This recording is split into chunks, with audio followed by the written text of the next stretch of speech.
Hello दोस्तों, तो स्वागत है आपका आज के हमारे इस लेक्चर में। लेक्चर कहूँ या important lecture for NEET UG. Important lecture for NEET UG. Important क्यों, ये आपको खुद को पता चल जाएगा जब आप ये पूरा वीडियो देखते हैं। तो चलो हम बढ़ते हैं आज के हमारे इस टॉपिक पर। आज का हमारा टॉपिक है एमइन चैप्टर की एनसीईआरटी रीडिंग। तो इसमें हम देखेंगे इंपॉर्टेंट लाइंस, नोमेनक्लेचर और रिएक्शंस जो नीट यूजी 2026 के लिए इंपॉर्टेंट है। ठीक है, तो हम स्टार्ट करते हैं अपना लेक्चर। चैप्टर की शुरुआत करते हैं इसकी फर्स्ट लाइन के साथ में। फर्स्ट लाइन है the chief commercial use of amines is as intermediates in the synthesis of medicines and fibres. इनका यूज क्या होता है मेडिसिन्स एंड फाइबर्स इंडस्ट्री में। अब आगे बढ़ते हैं। Two biologically active compounds namely adrenaline and epinephrine both containing secondary amino group. कैसा secondary amino group? Epinephrine adrenaline दो हार्मोन्स होता है, ठीक है, और इनके अंदर जो एमिनो ग्रुप होता है वो सेकेंडरी होती है। Are used to increase blood pressure. Novocaine, a synthetic amino compound, is used as an anesthetic in dentistry. Benadryl, a well-known antihistaminic drug, also contains tertiary amino group. Quaternary ammonium salts are used as surfactants. Diazonium salts are intermediates in the preparation of variety of aromatic compounds, including dyes. Okay, अब देखते हैं structure of amines. Due to sp3 hybridization and presence of lone pair, इनकी जो structure होती है वो pyramidal shape होती है, और जो बॉन्ड एंगल होता है वो लेस देन 109.5 डिग्री होता है। एज एग्जाम्पल ट्राईमेथाइलेमिन, इसमें जो बॉन्ड एंगल होता है वो जाएगा 108 डिग्री। ये भी sp3 और एक जो CH4 होता है मैथिन, उसका भी जो हाइब्रिडाइजेशन होता है वो sp3 होता है, पर उसका जो बॉन्ड एंगल है वो 109 डिग्री 28 मिनट्स होता है। इसमें कम क्यों है? तो इसका रीज़न है अनशेयर्ड इलेक्ट्रॉन पेयर। ये रिपल्शन जनरेट करता है जिससे ये जो बॉन्ड एंगल है ये कम हो जाता है। ठीक है, हम देखते हैं इसका क्लासिफिकेशन में हम देखते हैं प्राइमरी, सेकेंडरी और टर्शियरी, जो कि आर ग्रुप के बेसिस पर है। नोमेनक्लेचर की तरफ बढ़ते हैं। नोमेनक्लेचर दो टाइप के होते हैं, एक होता है कॉमन, एक होता है आईयूपीएसी। कॉमन के अंदर जो प्रीफिक्स हम लगाते हैं वो लगाते हैं एल्किल, जैसे कि मैथ है तो मैथिल, एथ है तो एथिल, 3 कार्बन है तो प्रोपिल। और आईयूपीएसी के अंदर एल्केनेमिन्स, जैसे मैथेनेमिन्स, एल्केनेमिन्स, एथेनेमिन्स। ठीक है, ये जो टेबल है ना ये इंपॉर्टेंट है, ये अच्छे से होनी चाहिए। एक नाम है ऑर्थो टॉलुइडिन। ठीक है, एग्जाम के अंदर ये पूछ सकते हैं। अब हम पढ़ते हैं preparation of amines, method of preparation. First method है reduction of nitro compounds. Nitro compounds में होता है दो ऑक्सीजन कंपाउंड्स होता है जिनको हटाकर दो H ग्रुप लगा देना होता है। इसमें एक मेथड है H2 गैस विद पैलेडियम और प्लेटिनम। ठीक है, nitro compounds are reduced to amines by passing hydrogen gas in the presence of finely divided nickel, palladium or platinum, and also by reduction with metals in acidic medium जैसे SN ले लिया, tin ले लिया या फिर Fe iron. Nitroalkanes can also be similarly reduced to the corresponding alkanamines. Okay. अब इनमें जो Fe plus HCl वाली रिएक्शन है ना ये हम ज़्यादा प्रेफर करते हैं। इसका रीज़न क्या है? क्योंकि Fe plus HCl से बनेगा FeCl2, जो कि फर्दर हाइड्रोलाइज होने के बाद में फिर से बनाता है हाइड्रोक्लोरिक एसिड, जिससे रिएक्शन स्मॉल अमाउंट में भी ज़्यादा हो सकती है। ठीक है, लिखा हुआ ना, thus only small amount of hydrochloric acid is required to initiate the reaction. Second reaction है ammonolysis of alkyl halides. Alkyl halides का अमोनोलाइसिस मतलब कि अमोनिया ग्रुप जोड़ना होता है, RX ग्रुप। हम जानते हैं कि इसमें जो ये टूटते हैं ये R प्लस X माइनस के रूप में टूटते हैं। तो R प्लस, तो इसको जो R प्लस ग्रुप होगा इसको क्या चाहिए? न्यूक्लियोफाइल। तो इसमें जो अमोनिया ग्रुप होता है वो एज ए न्यूक्लियोफाइल वर्क करता है, और एक इंटरमीडिएट फॉर्मेशन होता है सब्स्टिट्यूट अमोनियम सॉल्ट। देख सकते हैं ये क्वाटरनरी अमोनियम सॉल्ट, जैसे पहले RNH2 था, इसमें एक और ये प्राइमरी बना। अगर सेकेंडरी बनाना है तो एक RX और ऐड करेंगे, टर्शरी के लिए एक RX और क्वाटरनरी के लिए एक और। फिर ये जब इंटरमीडिएट ये बनता है इसके बाद में बेस की प्रेजेंस में एमीन फॉर्मेशन होता है। और इसमें जो रिएक्टिविटी ऑर्डर होता है वो होता है RI RBr RCl। ये इंपॉर्टेंट है, RI RBr RCl। फिर देखते हैं reduction of nitriles. Reduction of nitriles, ये जो रिएक्शन होती है ये एसेंट ऑफ एमिन सीरीज होती है। इसमें एक कार्बन ग्रुप ऐड हो जाता है या फिर ये बढ़ जाता है, क्योंकि ये RCl है ना, RCl IUPAC नेमिंग के अकॉर्डिंग एक कार्बन ग्रुप ज़्यादा बढ़ जाता है। ठीक है। रिडक्शन ऑफ एमाइड्स, इसमें LiAlH4 लिथियम एल्यूमिनियम हाइड्राइड की प्रेजेंस में हाइड्रोलाइसिस करवाता है। ठीक है, किसका? एमाइड ग्रुप का। अगली रिएक्शन है ग्रेबियल थैलेमाइड सिंथेसिस। ये बेस की प्रेजेंस में होती है। Gabriel phthalimide synthesis is used for the preparation of primary एमिन्स, और प्राइमरी एमिन्स के फॉर्मेशन के लिए होती है। Phthalimide on treatment with ethanolic potassium hydroxide forms potassium salt of thalamide, which on heating with alkyl halide followed by alkaline hydrolysis produces the corresponding primary amine. Aromatic primary amines cannot be prepared by this method because aryl halide do not undergo nucleophilic substitution with the anion formed by thalamide. इसमें जो aromatic एमिन्स होती हैं वो form नहीं हो सकती, क्योंकि as a electrophile उन्हें वर्क करना पड़ेगा, तो वो पॉसिबल नहीं है। हॉफमैन ब्रोमाइड डिग्रेडेशन रिएक्शन, ये भी एमाइड की रिएक्शन है। एक एमाइड की रिएक्शन ऊपर थी, ठीक है, रिडक्शन ऑफ एमाइड्स, और ये हॉफमैन ब्रोमाइड डिग्रेडेशन। Br2 की प्रेजेंस में, बेस की प्रेजेंस में रिएक्शन होती है, और ये भी जो रिएक्शन है प्राइमरी एमिन्स को बनाने के लिए होती है। ओके, अब आगे बढ़ते हैं, हम देखते हैं physical properties. The lower aliphatic amines are gases with fishy odour. जो लोअर एलिफेटिक एमिन्स होती है वो गैसेस होती है, और उनकी जो स्मेल होती है वो फिशी होती है। प्राइमरी एमिन्स विद 3 और more carbon atoms are liquid and still higher ones are solid. जो हायर होती है वो क्या होती है? सॉलिड। पहले गैस, फिर लिक्विड, फिर solid. Aniline and other aryl amines are usually colourless. Aniline और एरिल एमिन्स कलरलेस होती है, but get coloured on storage due to atmospheric oxidation. लेकिन एटमॉस्फेरिक ऑक्सीडेशन की वजह से वो कलर्ड हो जाती है। वैसे तो वो क्या होती है? ऐसे तो वो कलरलेस होती है, ठीक है, बट एटमॉस्फेयर की प्रेजेंस में वो कलरफुल हो जाती है। Lower aliphatic amines are soluble in water because they can form hydrogen bonds with water molecules.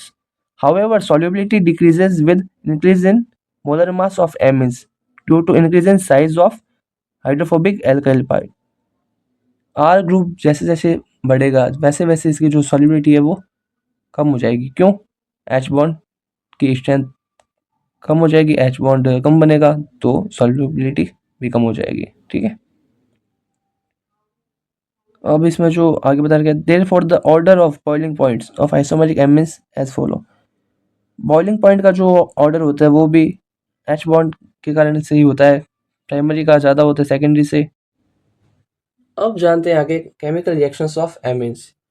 Amine की जो केमिकल रिएक्शंस होती है वो किस टाइप की होती है? Difference in electronegativity between nitrogen and hydrogen atoms and the presence of unshared electron pair over the nitrogen atoms makes amine reactive. तो एमिन की जो रिएक्टिविटी होती है वो दो कारणों से होती है। एक तो इलेक्ट्रोनेगेटिविटी डिफरेंस, और दूसरा कारण lone pair. The number of hydrogen atoms attached to the nitrogen atoms also decide the course of reaction of amines. That is why primary, secondary and tertiary amines differ in many reactions. तो इनकी जो reactivity है वो अलग अलग होती है। Moreover, amines behave as nucleophiles due to the presence of unshared electron pair.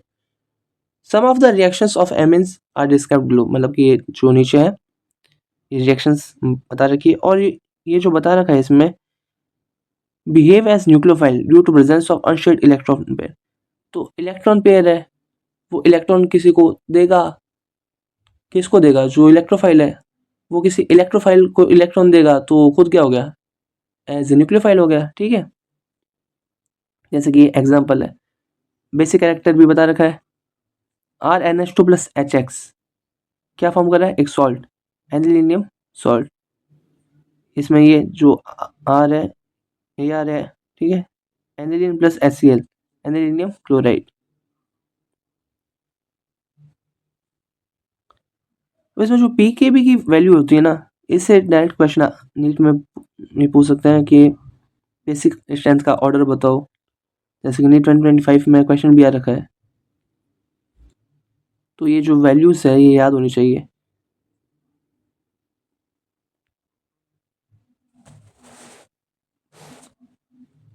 आगे बढ़ते हैं,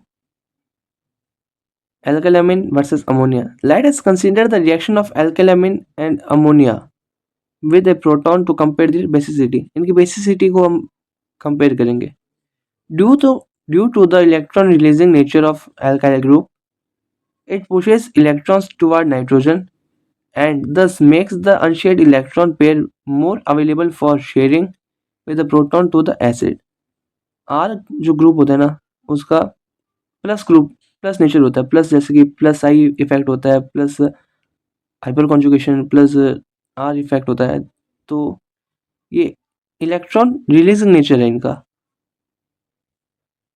ठीक है, moreover the substitute ammonium ion form from the amines gets stabilized due to dispersal of positive charge by the plus I effect of alkyl group. तो इसमें जो positive charge का formation हो रहा है वो एल्किल ग्रुप की plus I effect की वजह से मोर स्टेबल हो रहा है। ठीक है, hence alkyl amines are stronger bases than ammonia. तो ये प्रूफ होता है कि एल्काइल एमिन्स अमोनिया से मोर बेसिक होती है। Thus the basic nature of aliphatic amines should increase with increase in the number of alkyl groups. This trend is followed in the gaseous phase. ये जो ट्रेंड है ना, ये गैसेस फेज में होता है। गैसेस में जैसे जैसे डिग्री बढ़ती है, 1 डिग्री, 2 डिग्री, 3 डिग्री, तो 3 डिग्री 2 डिग्री से मोर बेसिक होगा, 2 डिग्री 1 डिग्री से मोर बेसिक होगा, लेकिन ये गैसेस फेज में होगा। The order of basicity of amines in gases phase follows the expected order, tertiary amine, secondary amine, primary amine, ammonia. The trend is not regular in the aqueous state as evident by their pKb values given in the table. इसलिए बोला था कि ये table याद होनी चाहिए। In the aqueous phase, the substituted ammonium cations get stabilized not only by electron releasing effect of alkyl group but also the solvation with water molecules.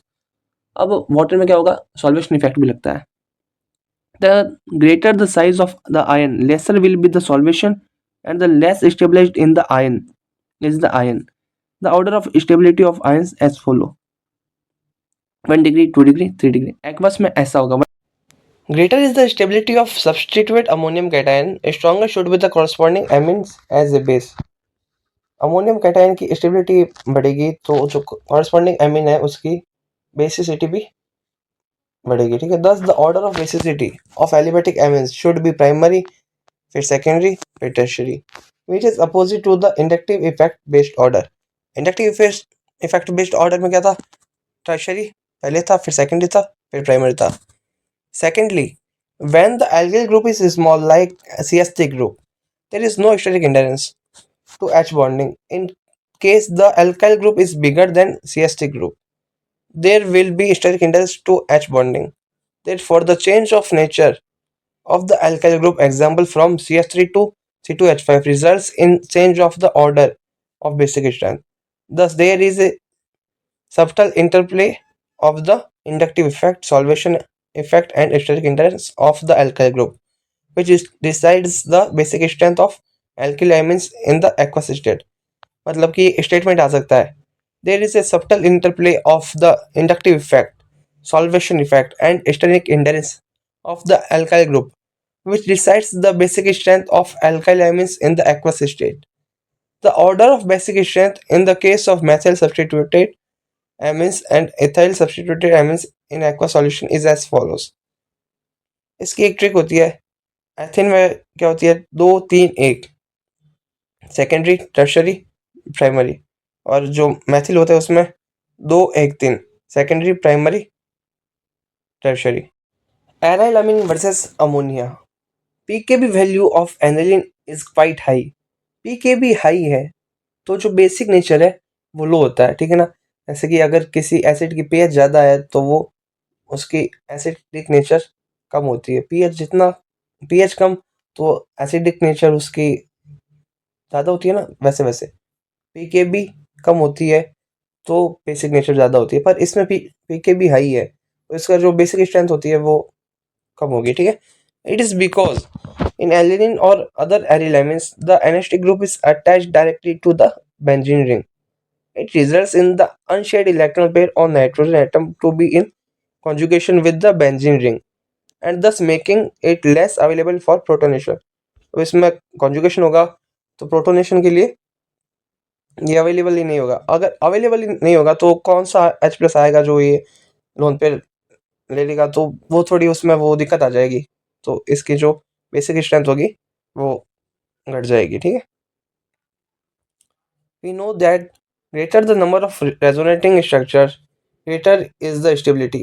जैसे जैसे resonating structure बढ़ती है तो उसकी जो stability है वो बढ़ती है। Thus you can infer that aniline 5 resonating structure is more stable than anilinium ion. ये anilinium ion है, ठीक है, और ये aniline है। anilinium ion की 2 है और aniline की 5 है, तो aniline more stable है। Thus you can infer that aniline is more stable than anilinium ion, as the proton accessibility or the basic nature of aniline or other aromatic amines would be less than that of ammonia. In case of substitute aniline, it is observed that electron releasing group like OCS3, CS3 increases its basic strength, whereas electron withdrawing group like NO2, SO3H, COH, X decreases it। X मतलब for hydrogen, ठीक है। अब कुछ ये reactions है वो देख लेते हैं। एल्काइलेशंस, एसाइलेशंस, कार्बोलाइमिन रिएक्शंस। एसाइलेशन में क्या होता है? एसाइलेशन में aliphatic and aromatic primary and secondary एमिन्स react with acid chloride. ये एसिड क्लोराइड है, इसके साथ में एलिफैटिक एमिन रिएक्ट करती है। एलिफैटिक या फिर कोई भी एरोमेटिक एमिन भी कर सकती है। तो फॉर्मेशन होता है एमाइड का, ठीक है। कार्बोलाइमिन reaction, aliphatic and aromatic primary amines on heating with chloroform and ethanolic potassium hydroxide form isocyanates or carbylamines which are foul smelling substance। इनका जो करेक्टर होता है वो कैसा होता है? फोल स्मेलिंग सब्सटेंस।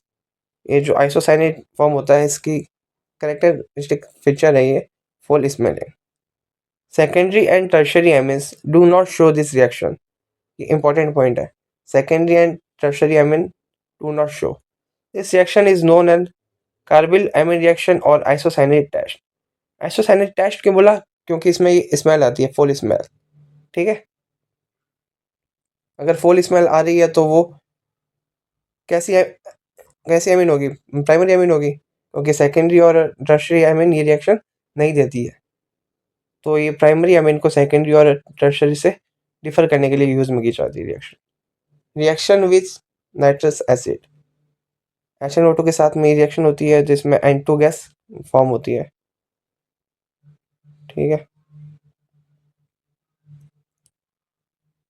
एक इसमें ये बता रखा है aromatic amines react with nitrous acid at low temperature to form diazonium salts, a very important class of compounds used for synthesis of a variety of aromatic compounds।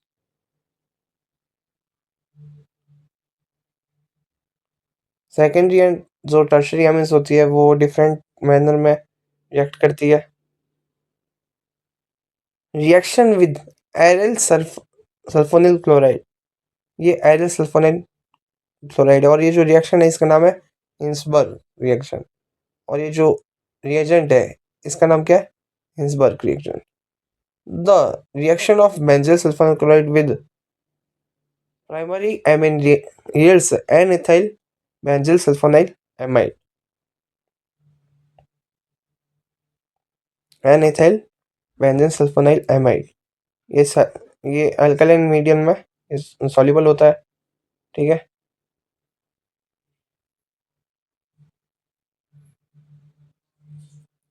Tertiary amines do not react with benzene sulfonyl chloride. This property of amines reacting with benzene sulfonyl chloride in a different manner is used for the distinction of primary, secondary, and tertiary amines, and also for the separation of a mixture of amines. However, these days, benzene sulfonyl chloride is replaced by para-toluene sulfonyl chloride. अब ये जो reaction है ना, ये primary, secondary और tertiary को differ करने के लिए यूज में होती है। मेनली टर्शियरी को, प्राइमरी सेकेंडरी तो ये रिएक्शन देगी, पर जो जो टर्शियरी वाली है वो नहीं देगी।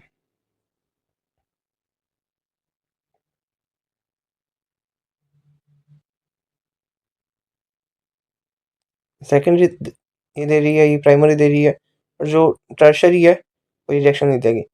एक और रिएक्शंस थी जो प्राइमरी को डिफर कर रही थी, वो थी आइसोसाइनेट टेस्ट, ठीक है। ये प्राइमरी एमिन के लिए और ये प्राइमरी सेकेंडरी, ये दोनों के। Electrophilic substitution reaction, ESR reaction, इसके बारे में जानता है कि जो एरोमेटिक कंपाउंड्स होता है इस रिएक्शन को शो करता है, जिसमें एक इलेक्ट्रोफाइल आता है, दूसरे इलेक्ट्रोफाइल को हटा देता है। इसमें प्लस आर वाले तो ऑर्थो पैरा डायरेक्टिंग होता है, माइनस आर वाले मेटा डायरेक्टिंग होता है। डायरेक्शन का मतलब कि वो किस जगह पर इलेक्ट्रॉन डेंसिटी को बढ़ा रहे हैं, ठीक है। एनिलीन में जो NH2 ग्रुप होता है वो प्लस आर शो करता है, मतलब कि ऑर्थो पैरा डायरेक्टिंग होता है।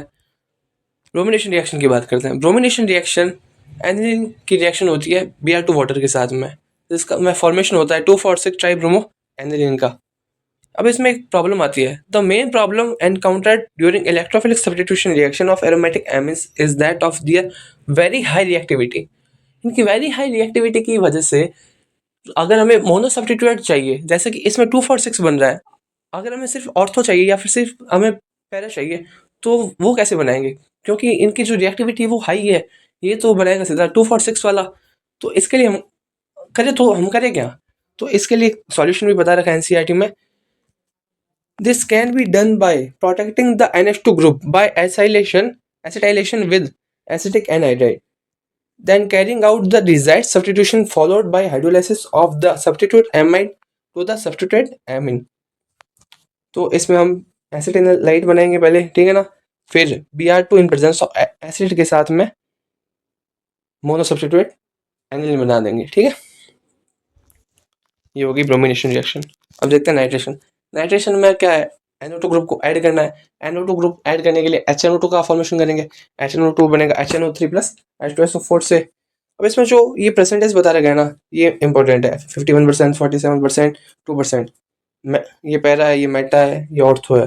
तो इसके लिए एक ट्रिक होती है PMO। Okay, sulphonation reaction. Sulphonation में SO3H ऐड होता है, फॉर्मेशन होगा सल्फेनिलिक एसिड का, या फिर बात करूं para amino benzene sulphonic acid H2SO4 के साथ में। और इसमें जो टेम्परेचर बता रखा है, ये टेम्परेचर याद होना चाहिए, ठीक है। एक important line, aniline does not go Friedel-Crafts reaction, alkylation and acylation due to salt formation with aluminum chloride. The Lewis acid, which is used as catalyst, due to this, nitrogen of aniline acquires positive charge and hence acts as a strong deactivating group for further reaction। इसमें बता रखा है कि aniline Friedel-Crafts reaction show नहीं करती है, important है, NEET में आ सकता है ये, ठीक है। आज के लेक्चर में हमने जाना एमएस चैप्टर में NCERT में क्या लिखा हुआ है, उसके फिजिकल प्रॉपर्टीज़ के बारे में, मेथड ऑफ फॉर्मेशन के बारे में और केमिकल प्रॉपर्टीज़ के बारे में।